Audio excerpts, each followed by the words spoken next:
Well, thank you. It's wonderful to be here. And it's wonderful to see what a beautiful day it is. This is why we're all here in Florida, I think. There's probably some other reasons, but this is an ideal day. And I want to thank you for all your help in my campaign. Lots of you were involved in it, and it resulted in a good result for me. I love the job. It's very complicated. There's a lot going on, but I'm thrilled to be your representative. And what I've done today is brought a short PowerPoint, and Mike's assured me that my technology is going to work.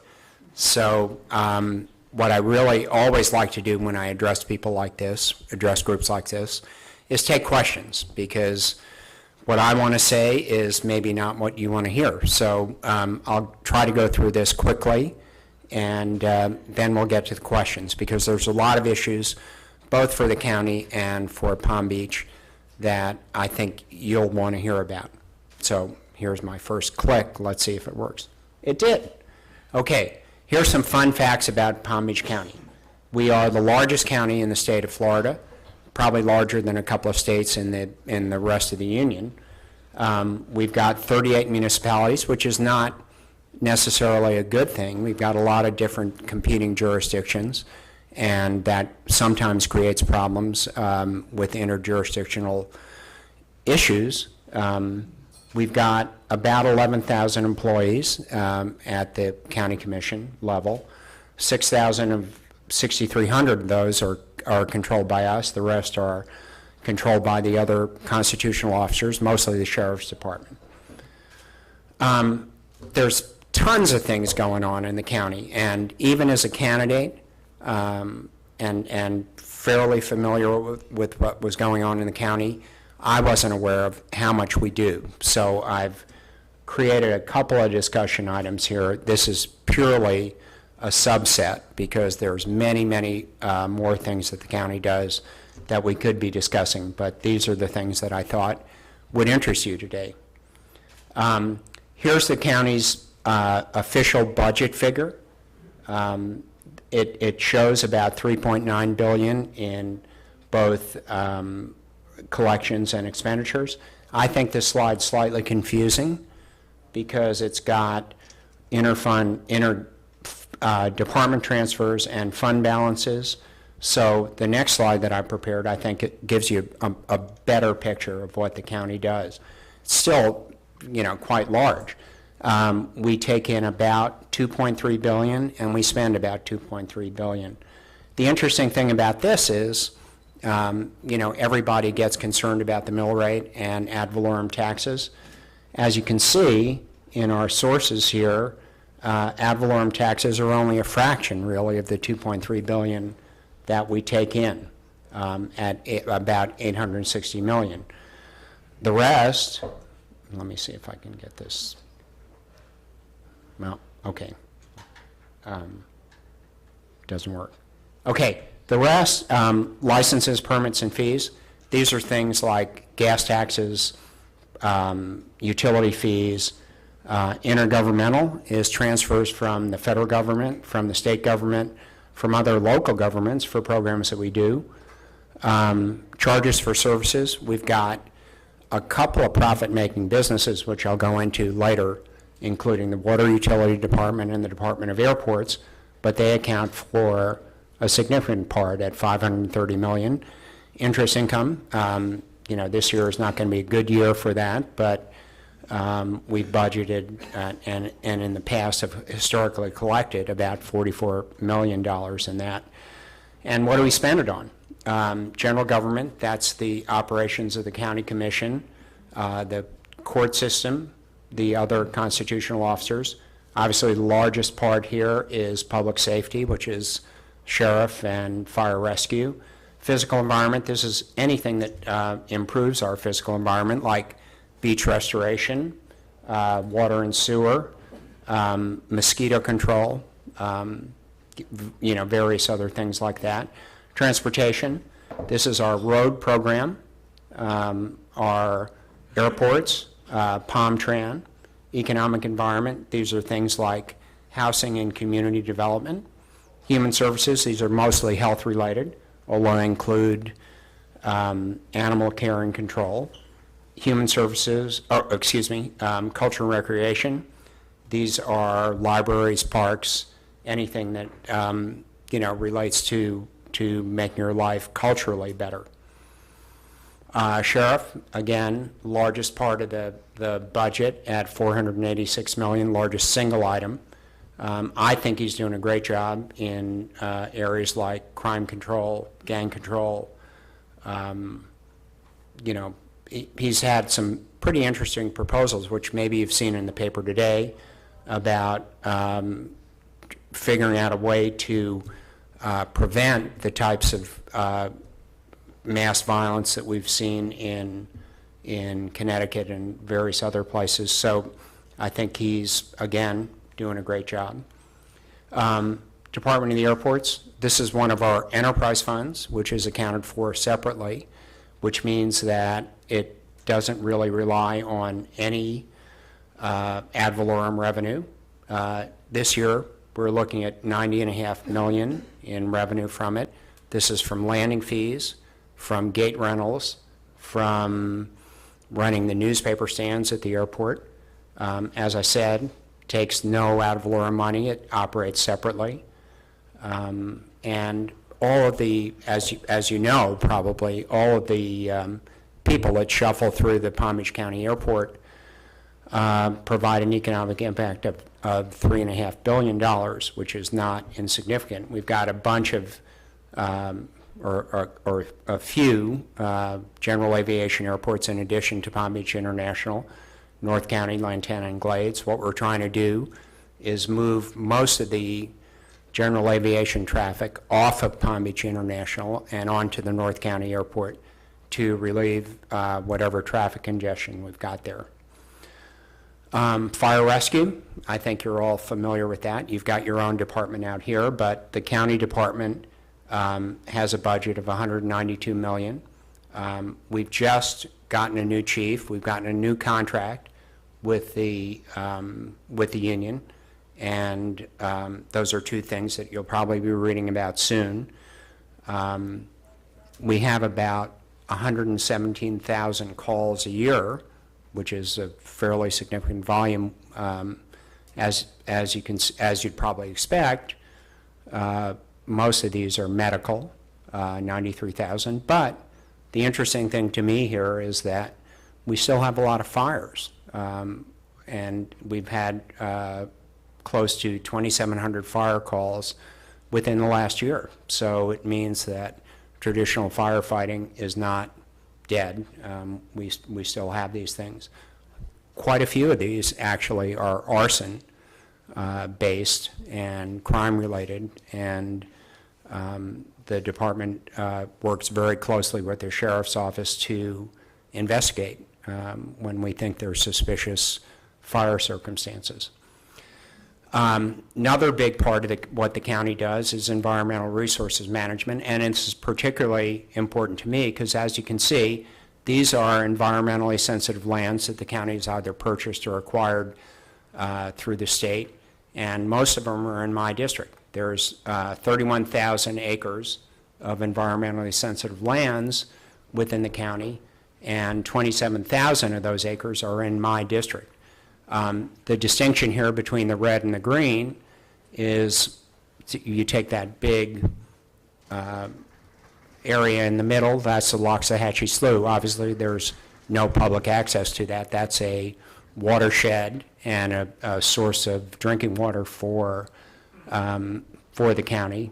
But the green areas, which we've acquired, are managed by the Department of Environmental Resources and are open to the public. And we've got walking trails, biking trails, bird watching areas, and it's a lot of land really to manage. And thanks to my predecessor, you probably understand why a lot of these areas are in the North County. Karen was very, very concerned with and involved in preserving environmentally sensitive land, and she succeeded through various bond issues and just expenditures out of the budget to acquire these lands for the county, and we're very fortunate to have them forever. They're in perpetuity. Here's one of the projects that the Environmental Resources Department did in conjunction with the town of Palm Beach and the state. You can't see it here, but the C-51 canal discharges into Lake Worth about a mile south of here. The C-51 canal starts at Lake Okeechobee and comes all the way to Lake Worth. But while it does, it drains a lot of the agricultural areas out west, and those agricultural areas are obviously, the runoff is nutrient rich, and what happened is it wound up destroying the environment on the bottom of Lake Worth and killed all the oyster beds. And the three groups that were involved decided that that wasn't a good thing, and I agree it wasn't a good thing. So we put some substrate in, some rocks, and created some artificial oyster habitat, and now the oysters are back and thriving. And the good thing about that is that oysters are good for the water environment, they're good for the marine environment, they're good for the bird environment as well. So, you know, we've had, I think, a real win-win there, and we're happy for the cooperation that we've had from the town of Palm Beach on this project. Convention Center Hotel. This is something you've heard about. It's been a long time coming, but we finally have a real deal, and this thing is going forward. The Convention Center has been a sort of thorn in our side. It's operated at a loss, and most people believe that that's because we don't have a hotel nearby. So what we've gotten is a 400-room hotel, a 500-space parking garage, and the very good thing about this, although there's been some criticism of the deal, is that the county's put up $27 million. However, it will retain control and ownership of the land and the hotel, lease the hotel to the operating company, which is Hilton at the time, and we're very confident that because of the presence of additional hotel rooms, the convention center is going to attract more and more events and will eventually become profitable, probably quite profitable.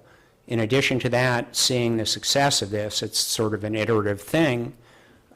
We think that other hotel developers will look at downtown West Palm Beach again and, you know, create some more hotel rooms there. Again, our risk is de minimis. We've got only the 27 million committed. Any overruns are on the back of the developer. BioScience, this is something that in the north part of the county where I'm from, we're very excited about. We've got the confluence of having the Scripps and Max Planck Institutes together within, you know, hundreds of yards of each other, and that is unique in the world. There aren't really two preeminent institutions like this together anywhere, and we think that that'll continue to grow in itself. Scripps doing quite well, you know, creating a lot of intellectual property. Max Planck had its official opening in December. There'll be up to 135 scientists and associates by 2015. The German government showed its own confidence in what Max Planck is doing by committing and announcing on the day of the opening in December that they're going to support it to the extent of $10 million a year for the next 4 years. So I've met with Dr. Fitzpatrick, the head of it. He's very excited about being here. He's attracting scientists left and right. They want to be here. Other institutions want to be here. This is a slow process, but I think ultimately we are going to realize our goal of having a very significant bioscience cluster in the north part of the county. Palm Tran Connection, you've probably heard a couple of bad things about this recently, and you should have, because We took on a new vendor on this contract in August. There were multiple problems. This is a service that provides door-to-door transportation for mostly medically disadvantaged, elderly, and handicapped people to get to doctor's appointments. There were horrible stories, which were all true, about them being late, missing pickups, getting people on oxygen who only had an hour worth of oxygen to their home 3 hours late. So the jury is still out on this. The contractor has added a lot of vehicles, added GPS capacity, added and done some retraining of their drivers. Their rate, their on-time rate has gone up above the contractual minimum in the last few weeks, but again, we don't know. So this is something we need to keep our eye on. It's a vital service for a lot of people, and we've been letting them down. We'd hate to have to replace the contractor on this because it's very complicated, but if they're not performing, that's what we're going to have to do. Solid Waste Authority, last thing I wanted to talk about, another massive operation within the county government. We do collect, although we don't collect everybody's waste, several subcontractors do that. We do process eventually all the waste that is generated in Palm Beach County, and that's close to 7 pounds per person. So we've had, I think, a very successful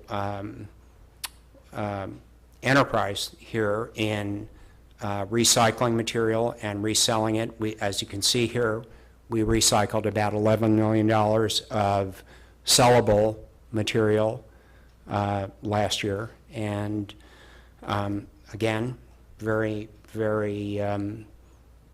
we've got a giant landfill out there, but we're filling it up much more slowly than we thought we would in the past, and that's because of this.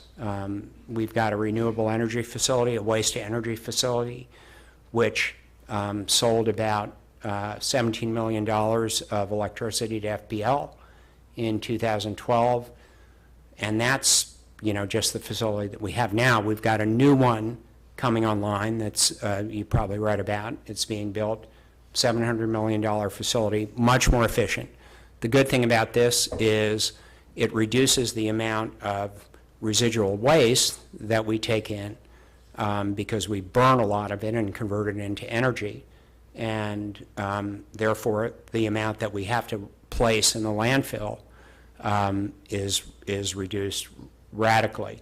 And what we've done because of that is extended the current useful life of the landfill that we have to 2046. So again, $700 million. We did it through bond financing, and as you can see by the ratings there, S&P and Moody's have rated this Solid Waste Authority as the highest solid waste authority in the United States. So we're quite proud of that. Anyway, that is the end of my presentation, so I'd be happy to take questions. When you said you're looking at moving private aviation from Palm Beach International to the North Airport, what are you exactly referring to? Well,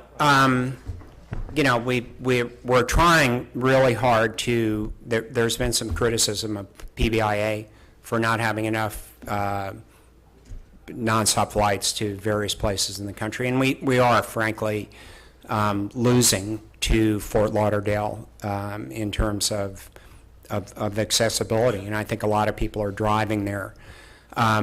What our airport director feels like is, although I'm not 100% certain that I agree with him, is that general aviation traffic is making it more difficult for commercial flights to get in and out. So, as I said, what we're trying to do is extend the runway, the current runway at North County Airport is 4,000 feet. Where is it? It, it's good. It's a hidden gem. It's on the Beeline Highway, and about a mile and a half north of PGA Boulevard, and nobody knows about it. And frankly, what I'm very interested in doing in terms of economic development in the north part of the county is getting that runway extended, because if you look at what Boca Raton has this time of year, you've got tons of corporate jets there and tons of people coming down to spend weekends or weeks here. We don't have that in North County, and it's because the runway is only 4,000 feet long. The current expansion plans are to take it to 6,300 feet, which would accommodate any corporate jet. And I think it's a wonderful, asset for us to have in the North County in terms of economic development. There's other properties coming online which could serve as corporate headquarters, but having good transportation within a 5-minute drive is, I think, I don't want to prolong it too much, but why not, if you really wanted to do that, why not keep some portion of Palm Beach International open? It's tremendously valuable to people in Palm Beach, a lot of people in Palm Beach, to have that available. You move it way up north, what are we going to do, move our houses up there? well, yeah, you're right. I mean, that's a long-term plan. I don't think we're going to ban general aviation from there, but I think what we'd like to do is sort of create the economic development opportunities up in the North County that would necessitate having more corporate aircraft up there. They won't be banned. That's just a long-term plan. But I understand your point. Can I help Lloyd, you a little bit on sure. that? I'm on the airport Sure, board. yeah. NetJet is building their own facility just at the, on Belvedere Road, just west of the airport. And that's to allow the other Signature and Jet Aviation and Galaxy more space to expand. I think we want to get the smaller planes out, mainly the prop planes out. And the big ones, I think, Rand, or you're safe on your Gulfstream. Yeah. Thanks for that, Lloyd. No, I appreciate that. Safe. Yeah, yeah. Okay, yeah. What we need are two landings, one to depart and one to take off. Add the traffic, but it makes it a lot more convenient on Friday afternoons when the planes are coming in here, or Sunday afternoons when they're leaving. Certainly. So that was all set and approved design until 2019. So, or 2009. So we're hopeful to get the traffic back up a little bit, and we'll have a little more comfortable ride on departure. Good, good. Please, some more questions. Where was that water, you talked about the outflow going into Lake Worth, and I wasn't clear exactly where that was. The C-51, Yeah. it comes in about a mile south of Okeechobee, and it's what's called the Palm Beach Canal, and Where is the outflow here? um, Does it come down here? well, it comes into Lake Worth, Yeah, and right there, that's what I was trying to. about, I think it's around Southern Boulevard or somewhere, close to there. But it's the main canal that drains from west to east. And, we've had, there's been some efforts to treat the water before it, before it gets into the Lake Worth Lagoon. But the volume is so much, especially in heavy rain events, that you can't treat enough. So, You know this as well as I and other people that come from other parts of the country, which is a lot of people here in Palm Beach and North Palm Beach too, that everybody comes in and they wake up one morning and they say, well, why don't we have reservoirs? Why does all this water flow out to the ocean? And why aren't there any reservoir systems? We know the answer is it was built by developers, they didn't have to do it, they didn't do it. But the question really is there a longer term reasonable way to do it, to build water storage. After all, we get 66 inches of rain Right. down here in the summer, which is the largest amount in the country. Only the Olympic Peninsula is the only place that gets any more. Mm-hmm. And yet we lose most all of it. Well, one solution that's been proposed that I'm a proponent of, and it's related to the C-51 canal, is called the C-51 reservoir. And I don't want to get into too much detail, but Palm Beach Aggregates is a miner of limestone, and they're out on Southern Boulevard, just past Line Country Safari. And we built a reservoir out there 5 or 6 years ago called the L8 Reservoir. And for some reason, there's a geological anomaly where limestone, which is usually porous, is not porous in this particular area, and it's like a bathtub. And they had finished mining and realized that when it rained, water stayed in there. And there was some scandal involved in this, like there is in a lot of things in Palm Beach County. But it wound up being a very good solution. There's an area just west and north of there on the same property that could I think quadruple the capacity of this, and I can't remember the numbers, but it would store hundreds and hundreds of millions of gallons of water, which would help us both in the wet and dry seasons, because in the dry season, if we had storage there, we could release water for agriculture, for drinking water, for various other things. In the wet seasons, when things rain and it's empty, we can, direct the water into that. So it's just in the incipient phases of being considered, but it's something that I think is really necessary. We've had really bad water problems up in the north part of the county. In the acreage, we had flooding during Hurricane Isaac. There was nowhere to put the water. I mean, it wasn't a question of not having the capacity to pump water.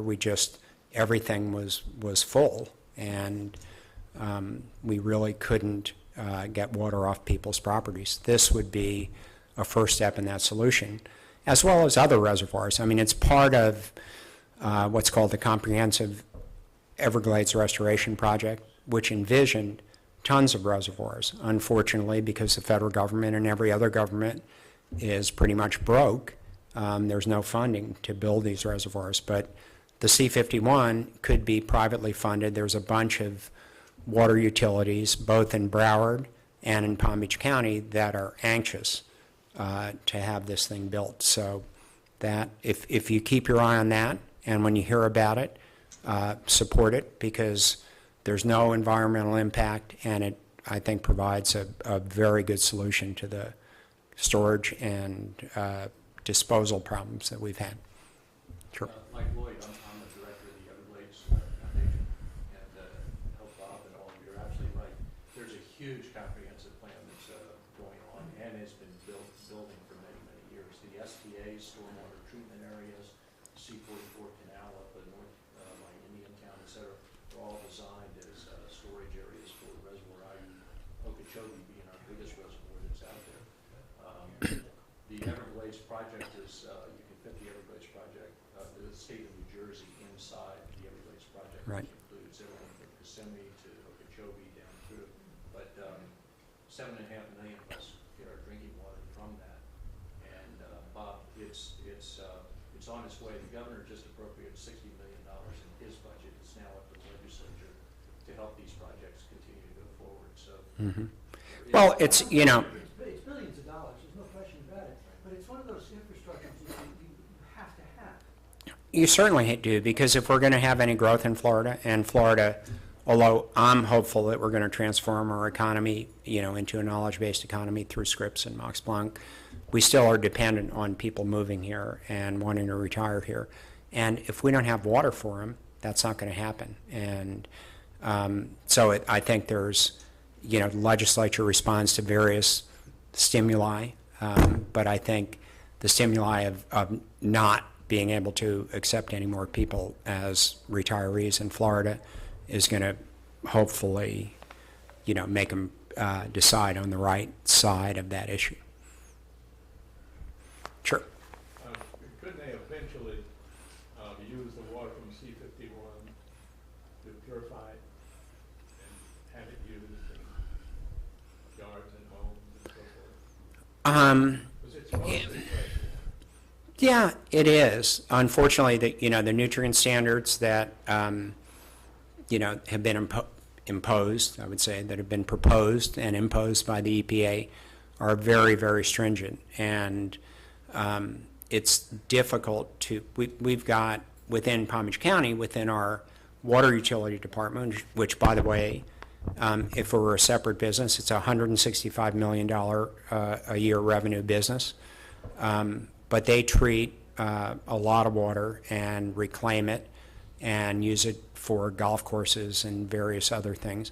But the treatment is expensive, and with the C-51 reservoir, because we have rain events, you just can't, it's got to get out there. If you don't drain all that area in the summer when you've got these massive thunderstorms, you're going to flood everything upstream a bit. So treating that much water, which is a complicated process, probably not feasible. We try to treat a little bit of it, but it's really not moving the needle that much. But ultimately, if we have a better reservoir system and a better water storage system, then we can treat everything. So I think it's a good suggestion. Pythons out of our water reservoirs and That's not my area. Yeah. Pythons are, I think, Commissioner Taylor's area or something. Yeah. Yeah. Sure. I just got a message that the Florida Department of Transportation is talking about closing the North Bridge permanently. Have you heard anything about this? I have not. What did you say? At a meeting this morning. He said he's heard that the FDOT is thinking about closing the North Bridge permanently. It's breaking news, just as we meet today, that the Department of Transportation has deemed the North Bridge unsafe and is going to close it through the duration of the building of the new bridge. As of when? I don't know as of when, I'm sorry, but as of soon. There's some discussion about keeping it open at some level through the season. But I don't know how far those negotiations have gotten. This has all been breaking in the last 24 hours. And just now it's going public, but it is true. I will. Please don't repeat this, but, FDOT is a difficult agency to deal with. And, if you are a local, they sometimes ask what your opinion is, but most times they don't. So, sorry to hear that. Well, some of us have experienced what it was like to live through this with a closed bridge. I in 20 years I've been here, have never seen anything like it in terms of backup. And it took an hour to get from the Paramount building to the middle bridge. And I think we're looking at a fairly serious situation. And Yeah. maybe, Mr. Valeche, you could somehow put in a good word for us. 'Cause Sure. if No. there's a way to avoid that, or at least just some sort of modification of that, it would make all the difference in the world, especially to people who live in the North End. Mm-hmm. Yeah, and to the businesses. I think the business community on Royal Point Santa Fe is going to be in big trouble. Yeah. Yeah. No, I agree. No, they're still looking for alternatives, but I understand they're just going to close this one. Yeah. Yeah, Not but a it's a good- serious situation. Yeah. No, I'll be back in the office in an hour, and I'll be looking into it. Thank you. Well, thank you. Any other? No? Okay. All right. Thank you.